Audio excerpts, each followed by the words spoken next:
Governments love to tell you they are fighting for your financial freedom. They stand at podiums and talk about stability, growth, opportunity, as if the entire machinery of the state wakes up every morning wondering how to make you richer. But if you turn the volume down on the speeches and turn the brightness up on the historical record, a different picture appears. Again and again, across empires and centuries, the pattern is the same. The people at the top design financial systems that sound like they exist for everyone, but quietly tilt the board so that wealth flows upward and dependence flows downward. That is the uncomfortable secret hiding in plain sight. The tricks governments use on you today are not new inventions of modern economics. They are recycled moves from a very old playbook, written in Latin, in royal decrees, in parliamentary acts, and now in central bank press releases. The branding changes, the buzzwords change, the technology changes. The purpose does not. It is always about shifting purchasing power away from ordinary people and toward the state and its closest allies, without sparking a revolt. So we start with the oldest magic trick in finance. When a government spends more than it can raise honestly through taxes, it has two choices. It can walk up to voters and say, "We need more of your income." That is politically dangerous and often career-ending. Or it can quietly dilute the money itself, reducing the value of every coin, every bill, every number in every account one invisible fraction at a time. On paper, nothing looks different. In reality, everyone holding that money has just been taxed, without a vote and without a headline. Ancient Rome turned this into an art form. In the 3rd century after Christ, the empire was drowning in military costs, border crises, and internal power struggles. Emperors needed to pay soldiers today with resources they would not collect until tomorrow, if ever. So they went to the mint. The silver denarius, once a proud little disk of almost pure silver, began to shrink on the inside. Officials reduced its silver content, mixing in cheaper base metals like copper, then covered the coin with a thin, bright wash so it still looked honest at a glance. To a citizen in the marketplace, a denarius was a denarius. To the empire, it was the same tax receipt printed on cheaper metal. For a while, the illusion held. Prices ticked up, but life went on. Then the math caught up. As more and more debased coins entered circulation, merchants demanded more of them for the same goods. Soldiers demanded more pay to keep up.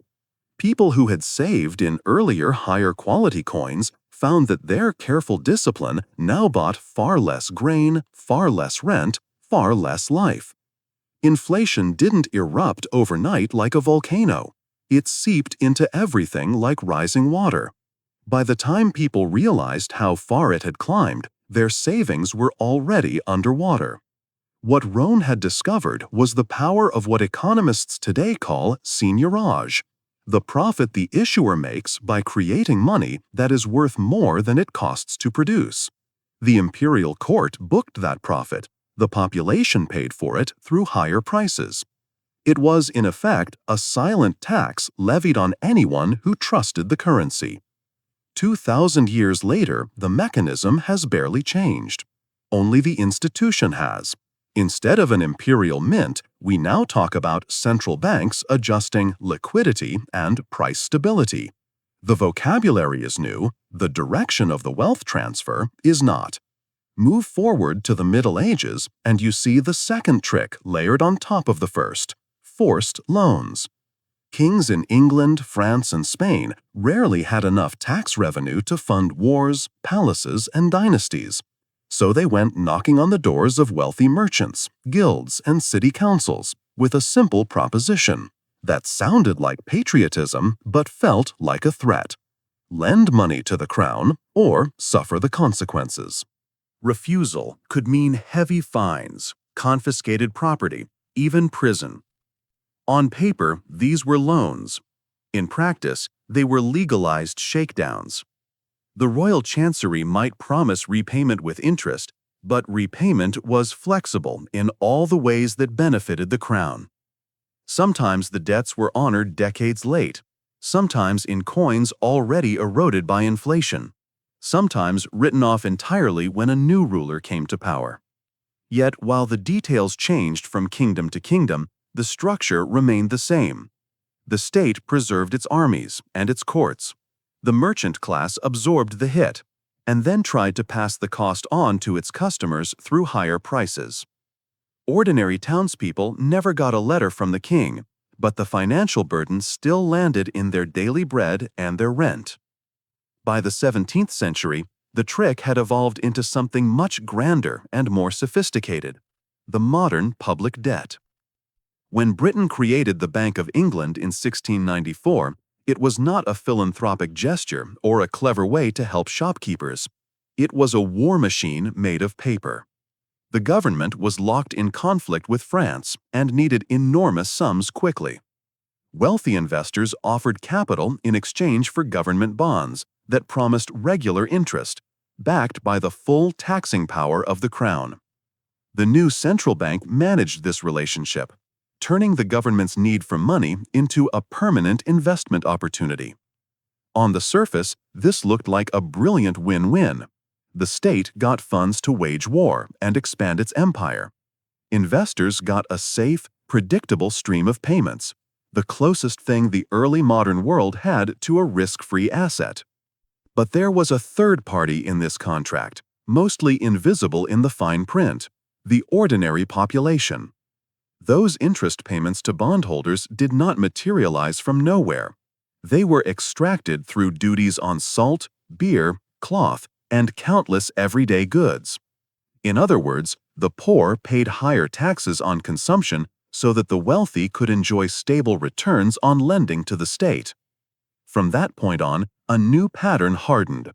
The safest place for the rich to park money would be loans to governments, and the guarantee behind those loans would be the future labor and consumption of everyone else.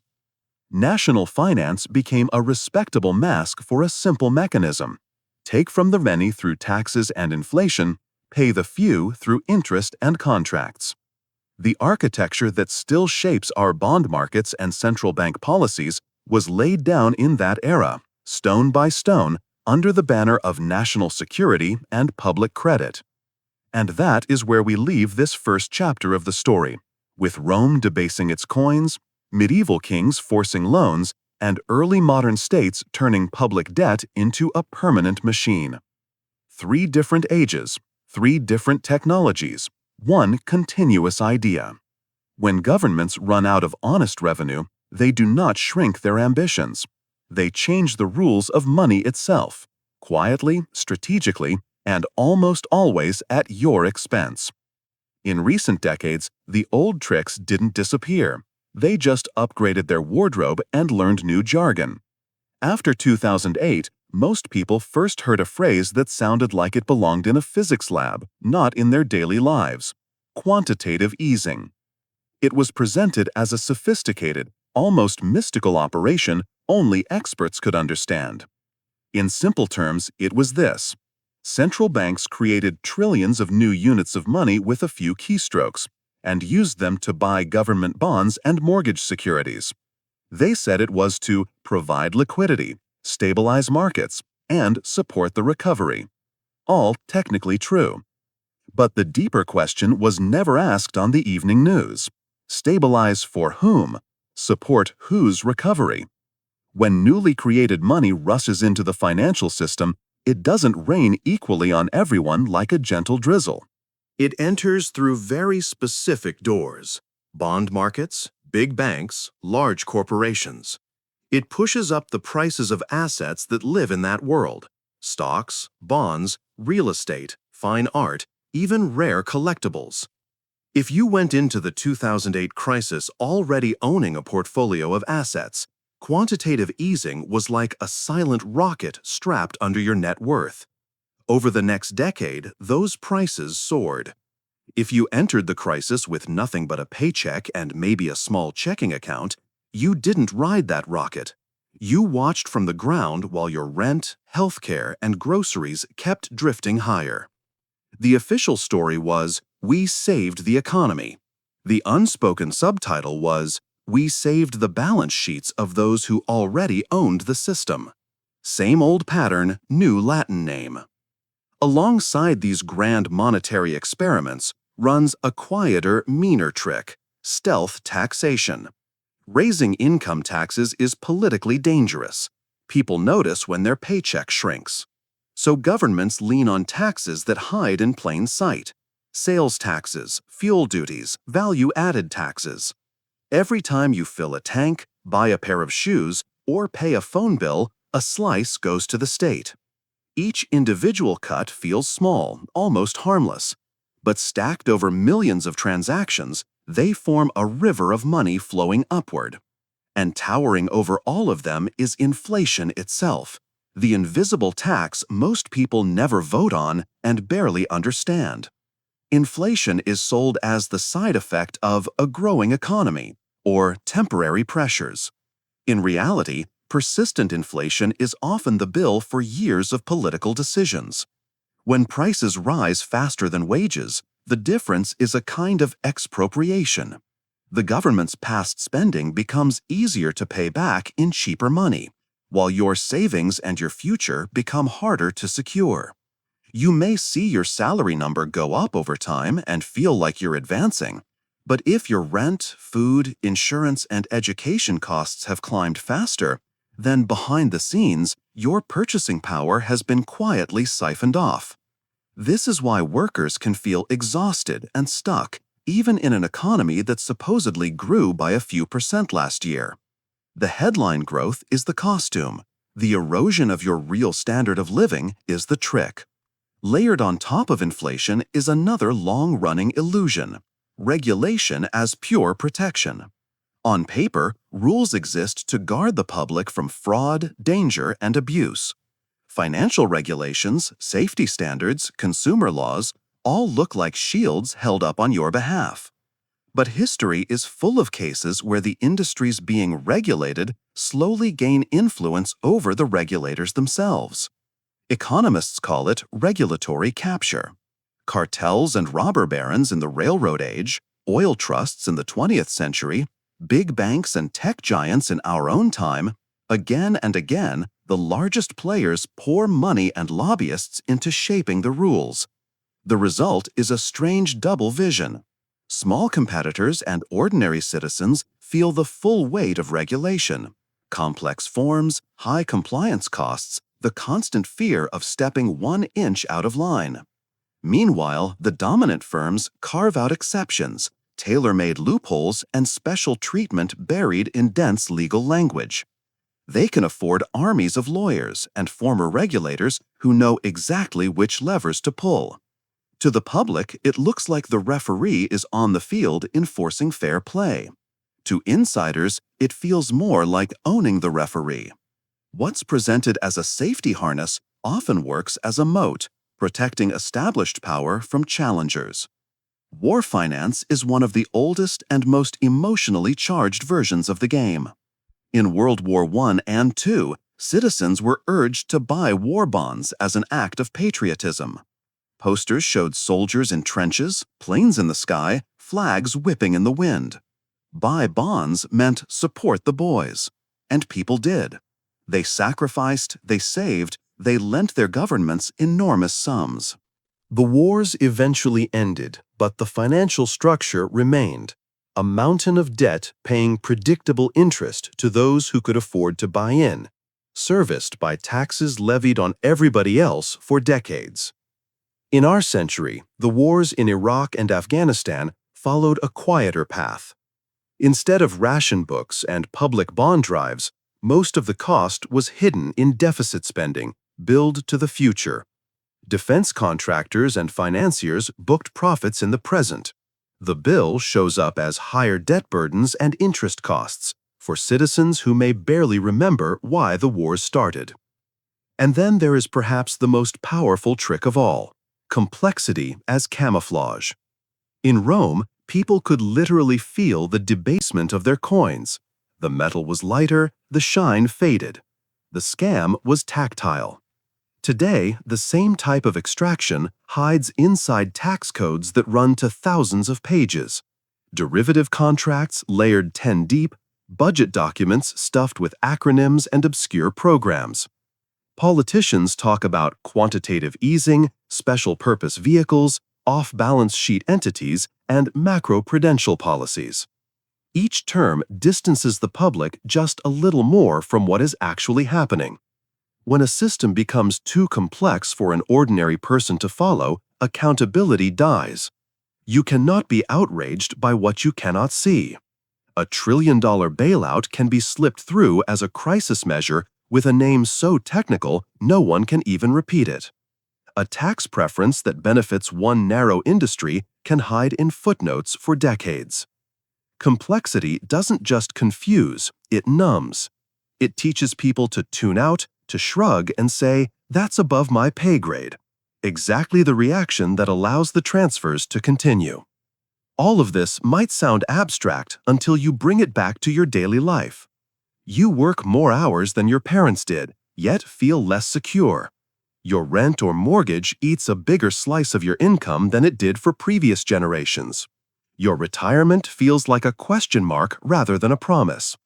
Markets boom on the news of more stimulus, more easing, more support. But your paycheck doesn't suddenly double when the central bank expands its balance sheet. That disconnect is not accidental. It is the design of a machine whose primary function is to preserve itself and to reward those closest to its levers. We are living inside a financial architecture built on centuries of trial and error. Not trial and error in making ordinary people free and secure, but trial and error in how best to extract from them without sparking open revolt. When one method becomes too obvious, it is renamed, repackaged, or buried under fresh layers of complexity. Inflation replaces coin shaving. Patriotic investment replaces forced loans. Quantitative easing replaces open money printing. Regulatory capture replaces overt bribery.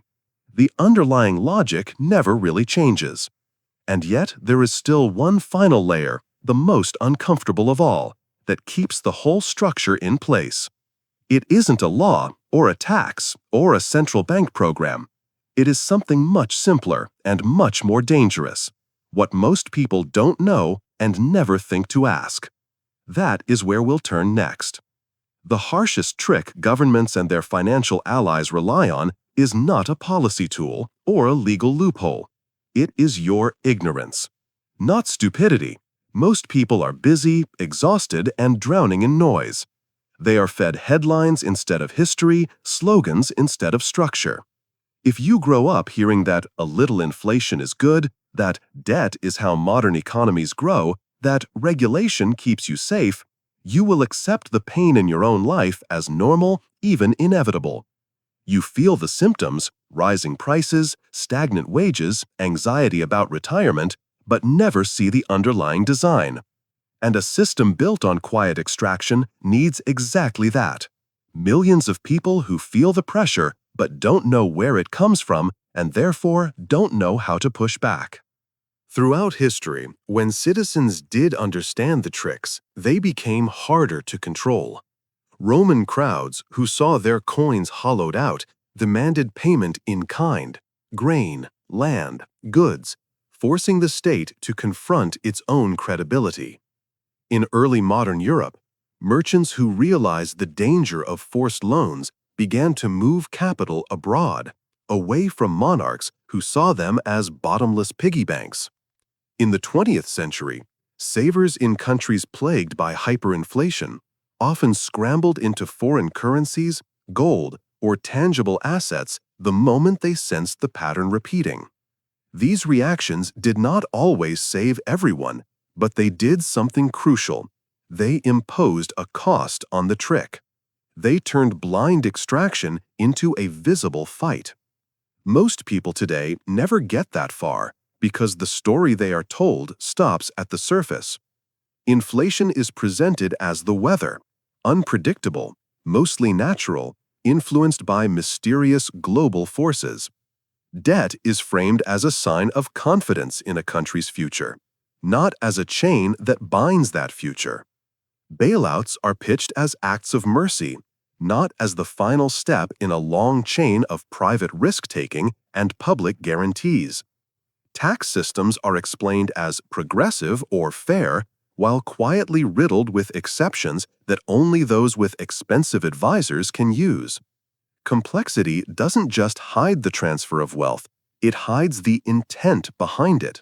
So people blame themselves for struggling instead of asking who benefits from their struggle. This is why financial education, real financial education, is so threatening to the status quo.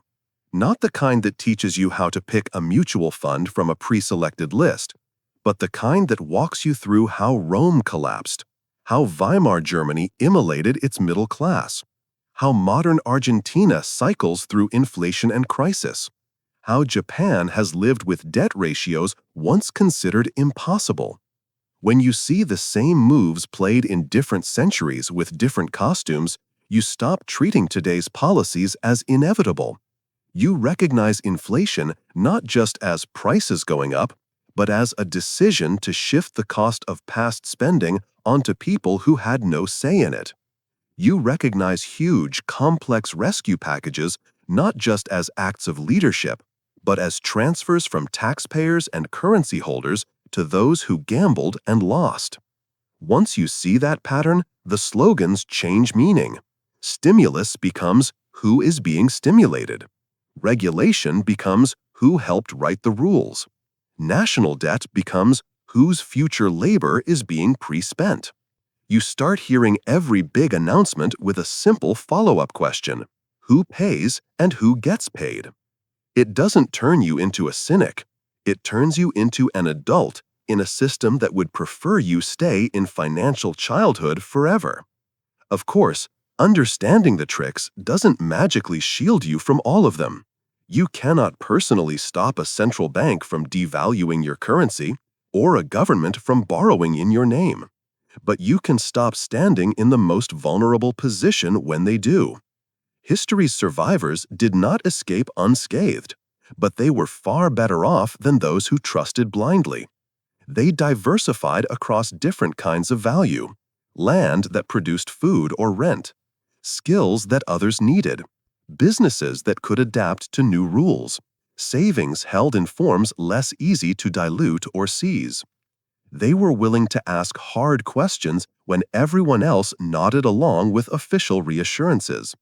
That's the mental shift most people never make. We are taught to see ourselves primarily as workers and consumers inside a system designed for our benefit. The more uncomfortable truth is that we are also tax bases, collateral, and revenue streams for that system. Governments and large financial institutions do not wake up wondering how to maximize your freedom. They wake up wondering how to maintain stability, service their debts, and preserve their own power. Sometimes those goals overlap with your well-being. Often they do not. Understanding that difference is not paranoia. It is basic situational awareness. So what does resistance look like in practical terms? It starts inside your head, not in the stock market. It's the habit of pausing before you accept the official story. When you hear about a new rescue program, you ask who would have gone under without it, and who now owes them their survival. When inflation shows up in your grocery bill, you connect it to years of policy decisions, not just vague supply chain issues. When you see a new tax or regulation, you look at which industries lobbied for it and whether it conveniently kneecaps their smaller rivals. These questions don't cost anything, but they change the way you move through the world. They turn you from a passive subject into an active observer. From there, you begin to shift where you store your effort and your trust. You invest time in skills that remain valuable across regimes: healthcare, engineering, repair, food production, code, anything that turns human needs into real solutions. You treat government promises, from pensions to price stability, as one input in your planning, not as the bedrock of your future. You understand that official systems can fail, be reformed, or be inflated away. But a piece of land that feeds people, a trade that fixes things, or a business that solves real problems is harder to counterfeit. In every era, those are the kinds of assets that outlive political cycles.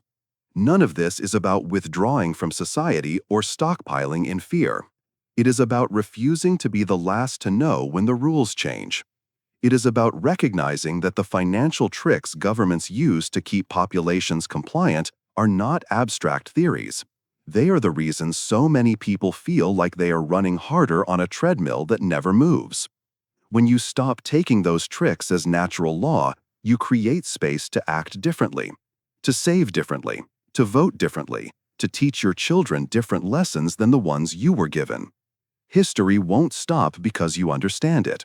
Empires will still overspend. Currencies will still be debased. Regulators will still be captured. Crises will still be patched with hurried bailouts. But the difference between being swept away and staying afloat has always started with the same small, stubborn decision: to pay attention, to read the patterns instead of the press releases, to remember that the new policy your leaders announce with solemn faces is often just a modern rewrite of an old play that ended badly for people very much like you. The financial tricks that kept Roman citizens broke, that squeezed medieval merchants, that hollowed out savers in Weimar, Argentina, and beyond, are not dusty relics. They live in your paycheck, your grocery bill, your interest rate, your tax return. The only real question is whether you will recognize them while there is still time to adjust. If this shifted how you see your economy, your government, and your own position in the game, don't let it fade when the video ends. Keep asking who pays, who profits, and what story you're being sold. History has already written the instruction manual for escaping the worst of these traps. All we're doing here is opening it back up. If you want to keep turning those pages, to see how past empires disguise their extraction and how those same patterns are quietly shaping your future, you know what to do. Subscribe, stay curious, and come back. We'll keep walking through the archives together, not to relive old disasters, but to steal the tools that actually protect you when the next necessary trick is rolled out with a smile.